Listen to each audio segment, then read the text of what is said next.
Okay, ഇപ്പൊ സാറുമായിട്ട് സംസാരിച്ചപ്പോൾ ഞാൻ പലവട്ടം നോട്ട് ചെയ്തിട്ടുള്ള ഒരു ടേം ആണ് NMC എന്ന് പറയുന്നത്. ആക്ച്വലി എന്താണ് NMC ടേംസ് ആൻഡ് കണ്ടീഷൻസ് എന്തൊക്കെയാണ്, NMCയുടെ റൂൾസ് എന്തൊക്കെയാണ് വരുന്നത്? Yes, NMC means national medical commission. ഇന്ത്യയിലെ മെഡിക്കൽ വിദ്യാഭ്യാസം, മെഡിക്കൽ പ്രൊഫഷണൽസ്, മെഡിക്കൽ ഇൻസ്റ്റിറ്റ്യൂഷൻസ് ഇവരെ നിയന്ത്രിക്കുന്നതിന് വേണ്ടിയിട്ടുള്ള ഒരു റെഗുലേറ്ററി ബോഡിയാണ് യഥാർത്ഥത്തിൽ NMC എന്ന് പറയുന്നത്. 2019 NMC ആക്ട് പ്രകാരമാണ്. അതിനു മുമ്പ് നിലവിലുണ്ടായിരുന്ന medical council of India MCI അതിന് പകരമായിട്ടാണ് റീപ്ലേസ് ചെയ്തുകൊണ്ടാണ് NMC 2020 നിലവിൽ വന്നിട്ടുള്ളത്. അപ്പോൾ ഇത് നിലവിൽ വന്നതിന് ശേഷം വിദേശത്തെ MBBS പഠിക്കുന്ന വിദ്യാർത്ഥികൾക്ക് പ്രത്യേകിച്ചും റൂൾസ് ആൻഡ് റെഗുലേഷൻസ് കൊണ്ടുവന്നിട്ടുണ്ട്. Major rules and regulations guide lines വന്നിട്ടുള്ളത് 2021 നവംബർ മാസത്തിലാണ്. അപ്പോൾ ഇതിന് മുന്നേ 2018 2019 ഇതുപോലെ ഇതിന് ഈ വിദേശ MBBSുമായി ബന്ധപ്പെട്ട കുറച്ച് ഗൈഡ് ലൈൻസ് വന്നിട്ടുണ്ടായിരുന്നു. ഇപ്പോൾ 2018 വിദേശത്തെ MBBS പഠിക്കുന്ന മുഴുവൻ വിദ്യാർത്ഥികൾക്ക് നീറ്റ് കമ്പൽസറി ആക്കിക്കൊണ്ടുള്ള ഒരു റൂൾസ് കൊണ്ടുവന്നിട്ടുള്ളത്.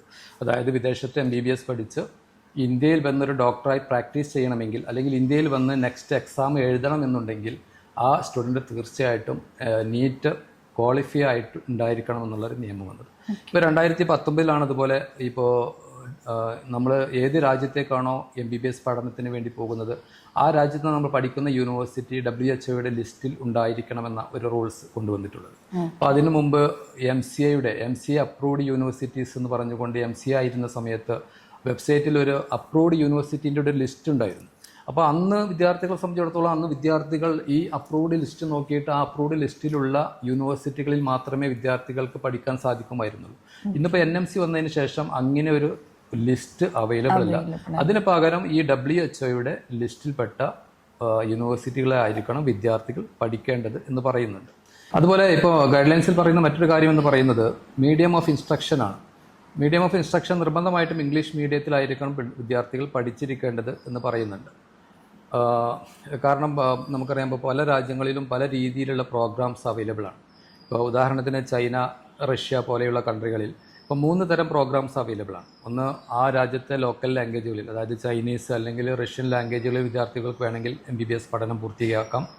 അതല്ല എന്നുണ്ടെങ്കിൽ ബൈലിംഗൽ പ്രോഗ്രാം ഉണ്ട്. അതായത് 3 വർഷം ആ രാജ്യത്തെ ലോക്കൽ ലാംഗ്വേജ് അല്ലെങ്കിൽ ചൈനീസ് അല്ലെങ്കിൽ റഷ്യൻ ലാംഗ്വേജിലും 3 വർഷം ഇംഗ്ലീഷിലും പഠിച്ചുകൊണ്ട് ബൈലിംഗൽ പ്രോഗ്രാമിൽ വേണമെങ്കിൽ പഠനം പൂർത്തിയാക്കാൻ സാധിക്കും. ഫുള്ളി ഇംഗ്ലീഷ് മീഡിയമായിട്ടും അവർക്ക് പഠനം പൂർത്തിയാക്കാൻ സാധിക്കും. അപ്പോൾ ഇത് ഈ 3 കാറ്റഗറിയും തമ്മിൽ എന്ന് പറഞ്ഞാൽ വലിയ ഫീസ് ഘടനയിൽ വലിയ വ്യത്യാസമുണ്ട്. അപ്പോൾ പലപ്പോഴും പല വിദ്യാർത്ഥികളും ഫീസ് കുറവുള്ള, അപ്പോൾ നമ്മുടെ നാട്ടിലൊക്കെ ഏജൻസികൾ പറയുന്ന പ്രകാരം 15 ലക്ഷത്തിന് MBBS എന്നൊക്കെ പറഞ്ഞുകൊണ്ട് പോകുന്ന പല വിദ്യാർത്ഥികളും ഇത്തരം ലോക്കൽ ലാംഗ്വേജിൽ, അവിടുത്തെ ലോക്കൽ ലാംഗ്വേജിലൊക്കെ പഠിക്കുന്ന വിദ്യാർത്ഥികളാണ്. അപ്പോൾ NMC ഇതിന് ഒരു മാറ്റം കൊണ്ടുവന്നുകൊണ്ടാണ് നിർബന്ധമായിട്ടും വിദേശത്ത് MBBS പഠിക്കുന്ന വിദ്യാർത്ഥികൾ ഇംഗ്ലീഷ് മീഡിയം യൂണിവേഴ്സിറ്റികളിൽ മാത്രമായിരിക്കണം പഠിക്കേണ്ടത് എന്ന് പറയുന്നുണ്ട്. പിന്നെ മറ്റൊന്ന് വരുന്നത് നമ്മുടെ നാട്ടിൽ MBBSന് 19 സബ്ജക്റ്റാണ് വരുന്നത്. അപ്പോൾ ഈ 19 സബ്ജക്റ്റും വിദേശത്തെ സിലബസിൽ അവർ നിർബന്ധമായിട്ടും പഠിച്ചിരിക്കണമെന്ന് പറയുന്നു. പിന്നെ മറ്റൊന്ന് നമുക്ക് വിദ്യാർത്ഥികൾ ഒരുപാട് കൺഫ്യൂഷൻ ഉണ്ടാക്കിയിരുന്ന മറ്റൊരു റൂൾസാണ്. അതായത് ഏത് രാജ്യത്താണോ അവർ MBBS പഠിക്കുന്നത് ആ രാജ്യത്ത് ആ പ്രോഗ്രാം രജിസ്ട്രബിൾ ആയിരിക്കണം. അതല്ല എന്നുണ്ടെങ്കിൽ ആ രാജ്യത്തെ പൗരന്മാർക്ക് അവിടെ ഡോക്ടറായിട്ട് പ്രാക്ടീസ് ചെയ്യാൻ വേണ്ടി നൽകുന്ന ലൈസൻസിന് തുല്യമായിട്ടുള്ള ലൈസൻസ് ഈ വിദ്യാർത്ഥികൾ കരസ്ഥമാക്കിയിരിക്കണം എന്ന ഒരു.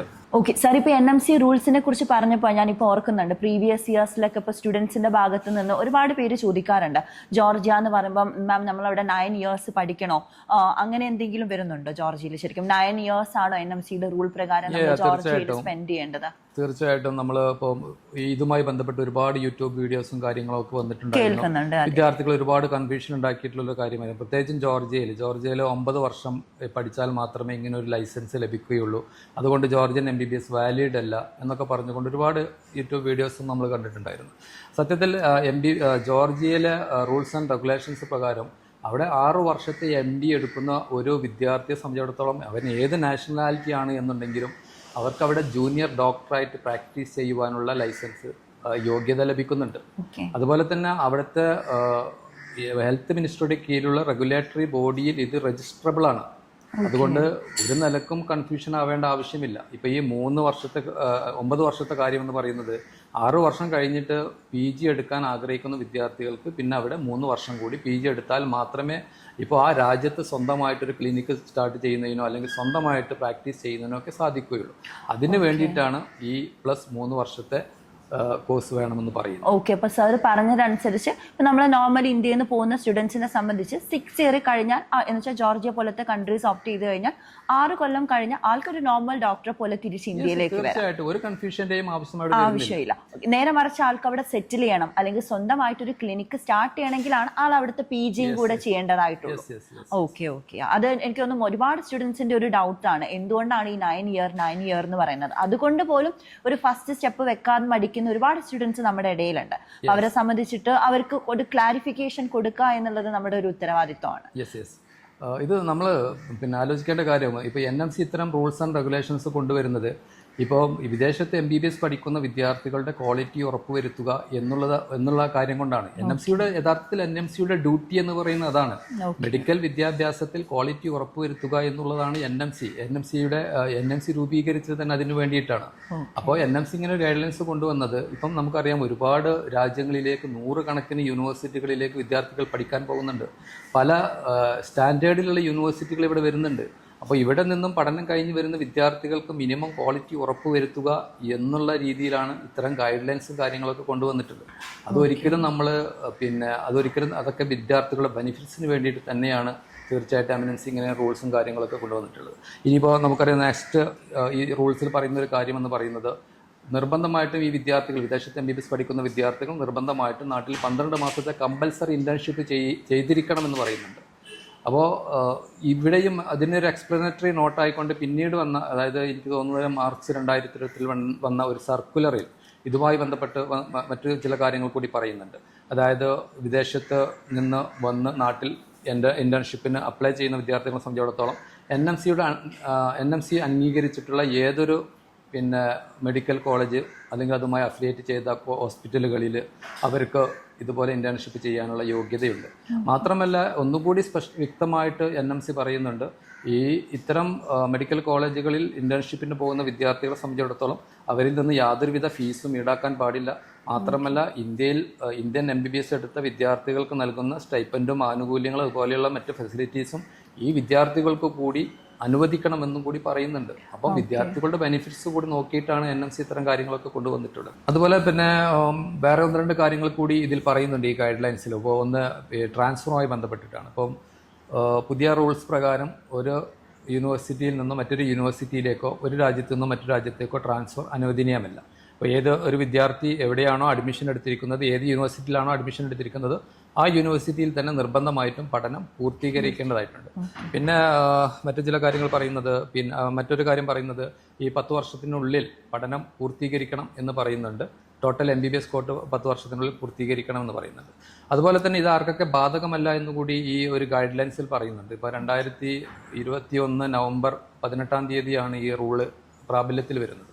അപ്പോൾ ഇതിനു മുമ്പ് വിദേശത്ത് അഡ്മിഷൻ എടുത്തിട്ടുള്ള വിദ്യാർത്ഥികൾ, അതുപോലെ തന്നെ ഗ്രാജുവേഷൻ കഴിഞ്ഞിട്ടുള്ള വിദ്യാർത്ഥികൾ, ഇവർക്കൊന്നും യഥാർത്ഥത്തിൽ ഈ റൂൾസ് ആൻഡ് റെഗുലേഷൻസ് ബാധകമല്ല. അവർക്ക് 2002 ഒരു സ്ക്രീനിങ് ടെസ്റ്റ് ആക്ട് ഉണ്ടായിരുന്നു. അത് ആണ് അവരെ സംബന്ധിച്ചിടത്തോളം അവർക്ക് ബാധകമായിട്ട് വരുന്നത്. ഓക്കെ, അപ്പോൾ ഈ ഒരു 10 ഇയർ എക്സ്പീരിയൻസിൻ്റെ ഉള്ളിൽ സാറിന് ഇനി വരുന്ന അപ്കമിങ് നീറ്റ് ആസ്പിരൻസിൻ്റെ അടുത്ത് കൊടുക്കാനുള്ള ഒരു അഡ്വൈസ് എന്തായിരുന്നു? ഓക്കെ, നമ്മൾ ഇതുവരെ ഡിസ്കസ് ചെയ്തതിൽ നിന്നും തന്നെ ഒരു കാര്യം എനിക്ക് ഹൈലൈറ്റ് ചെയ്ത് പറയാനുള്ളത്, ഇപ്പോൾ ഈ കുട്ടികൾ വീണ്ടും റിപ്പീറ്റിനൊക്കെ പോകുന്നതിന്, നീറ്റ് ആസ്പിറൻസിനെ സംബന്ധിച്ചിടത്തോളം വീണ്ടും റിപ്പീറ്റിനൊക്കെ പോകുന്നതിന് മുമ്പ് അവരുടെ ഓരോ സ്റ്റുഡൻസിനും നമുക്കറിയാം വ്യത്യസ്തമായ കപ്പാസിറ്റിയാണ് ഓരോ സ്റ്റുഡൻസിനും. അവരുടെ കപ്പാസിറ്റി എന്താണെന്ന് അവർ മനസ്സിലാക്കിയിരിക്കണം. ഇപ്പോൾ നമുക്കൊരു ഒരു മാർക്ക്, ഒരു സ്കോർ ടാർഗറ്റ് ഫിക്സ് ചെയ്ത്, ഇപ്പം നമ്മളൊരു 600 അല്ലെങ്കിൽ 500 സ്കോർ ടാർഗറ്റ് ഫിക്സ് ചെയ്ത് അത് നമുക്ക് അച്ചീവ് ചെയ്യാൻ സാധിക്കുമെന്നൊരു ഉറപ്പ് നമുക്കുണ്ടെങ്കിൽ മാത്രമേ നമ്മൾ വീണ്ടും റിപ്പീറ്റിന് പോകേണ്ട കാര്യമുള്ളൂ. ഇപ്പോൾ നമുക്കറിയാം, ഒരു 400 ഫസ്റ്റ് അറ്റംപ്റ്റിൽ തന്നെ ഒരു 400-500 ഒക്കെ മാർക്ക് സ്കോർ ചെയ്തൊരു വിദ്യാർത്ഥിയാണെങ്കിൽ വീണ്ടും ഒന്നുകൂടെ ട്രൈ ചെയ്ത് നോക്കുന്നതിൽ നമുക്ക് അത് എന്ന് പറയാം. അതേസമയത്ത് 200-300 ഒക്കെ മാർക്ക് സ്കോർ ചെയ്ത ഫസ്റ്റ് അറ്റംപ്റ്റിൽ സ്കോർ ചെയ്തൊരു വിദ്യാർത്ഥി വീണ്ടും നീറ്റ് റിപ്പീറ്റിന് പോകുന്നതിൽ യഥാർത്ഥത്തിൽ അത് ഉചിതമാണ് എന്ന് തോന്നുന്നില്ല. അപ്പോൾ എനിക്ക് പറയാൻ റൈറ്റ് ടൈമിൽ റൈറ്റ് ഡിസിഷൻ എടുക്കുക എന്നുള്ളത് വളരെ ഇമ്പോർട്ടൻ്റ് ആണ്. അല്ലെങ്കിൽ അവരുടെ അക്കാഡമിക് ലൈഫിൽ അവർക്ക് വലിയ വലിയ നഷ്ടങ്ങൾ സംഭവിക്കുന്നുണ്ട്. ഇതുവരെയുള്ള അനുഭവങ്ങളിൽ നിന്ന് നമുക്ക് മനസ്സിലായിട്ടുള്ള കാര്യമാണ് ഞാനിപ്പോൾ പറഞ്ഞിട്ടുള്ളത്. ഓക്കെ സാർ, എനിക്ക് തോന്നുന്നു ഇപ്പോൾ ഓൾമോസ്റ്റ് സ്റ്റുഡൻസ് ആൻഡ് പാരൻസ് നമ്മുടെ അടുത്ത് ചോദിക്കുന്ന ഒരുവിധം ക്വസ്റ്റ്യൻസ് ആൻഡ് അവരുടെ ഡൗട്ട്സ് എല്ലാം നമ്മൾ ക്ലിയർ ചെയ്തിട്ടുണ്ട്. എന്നാൽ പോലും അവർക്ക് കുറച്ച് കൂടുതൽ ഡീറ്റെയിൽസ് ആയിട്ട് അറിയാനുണ്ടാവും. സോ MBBS റിലേറ്റഡ് ആയിട്ട് വരുന്ന എല്ലാ രീതിയിലുള്ള ഡൗട്ടുകൾക്കും നിങ്ങൾക്ക് നമ്മളെ കോൺടാക്ട് ചെയ്യാം. So thank you so much sir for your valuable time.